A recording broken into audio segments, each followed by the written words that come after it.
what is on the hearts and minds of Americans that you're visiting with in the real heartland out there? Yeah, so I have a feeling that tomorrow when we're talking to folks, it's going to be a lot of the concerns that we heard last night.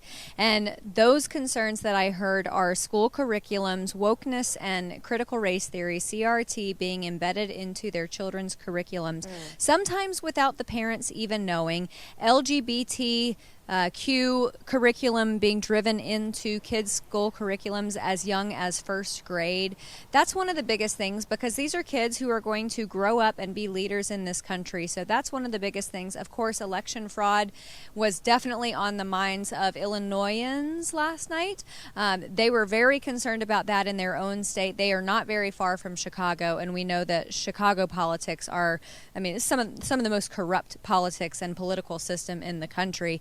So here, I imagine they're going to have the same concerns. We were having a little bit of a pre-interview with Debbie and Bill earlier today, the owners of this restaurant. And their concerns, of course, stem from COVID. They are small business owners. They have been running this business for 20 years. COVID almost killed them, like it did a lot of businesses.